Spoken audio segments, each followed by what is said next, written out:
వారు ఒక టీముకు పంపిస్తారు. ఆ ప్రాంతంలో మొత్తం సర్వే చేస్తారు.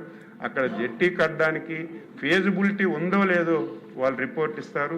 రిపోర్ట్ ఇచ్చిన తర్వాతే మనం దాన్ని ప్రాసెస్ చేయవలసినటువంటి అవసరం ఉంది. ముత్యాలంపాలెంలో ఈరోజు హార్బర్ నిర్మించడానికి అనుకూలమైనటువంటి ప్లేస్ అని స్పష్టంగా మాకు రిపోర్ట్ కూడా వచ్చింది. అది త్వరలో తీసుకొని దానికి ఫండ్స్ కూడా ఈరోజు రాష్ట్ర ప్రభుత్వం, కేంద్ర ప్రభుత్వంలో సాగరమాల అనే ఒక కొత్త కార్యక్రమాన్ని తీసుకున్నారు.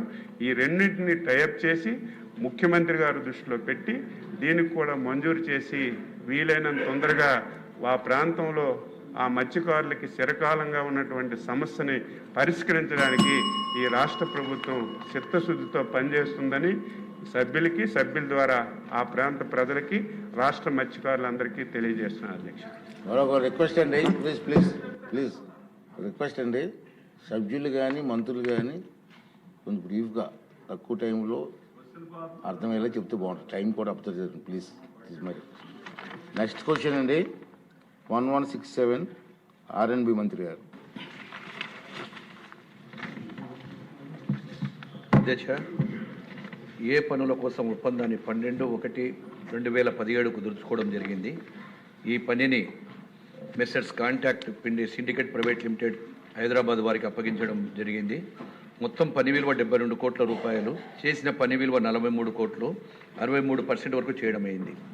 బి ప్రశ్నకు సమాధానం, భూసేకరణ నిమిత్తం భూ యజమానులకు 13,12,522 రూపాయలు మరియు సంబంధిత ప్రభుత్వ శాఖలకు నిర్మాణ నష్టపరిహారం కింద 64,62,356 రూపాయలు చెల్లించాల్సి ఉంది.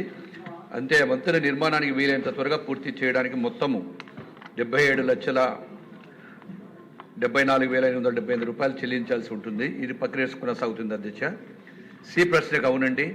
డి ప్రశ్నకు ఇది ఈ సంవత్సరంలో 26వ సంవత్సరం ఆఖరి నాటికి పూర్తవుతుంది. అధ్యక్ష. రామమూర్తి గారు. అధ్యక్ష, చాలా ముఖ్యమైన బ్రిడ్జి అధ్యక్ష. కారణం తీర ప్రాంతాన్ని కలపడమే కాకుండా టూరిజంకి అది ఊతమిచ్చే బ్రిడ్జి సార్. అది ఆ ప్రాంత చిరకాల వాంఛ. కారణం నవ్వుపాడు నుంచి ఇవతల కళింగపట్నం వరకు ఏదైతే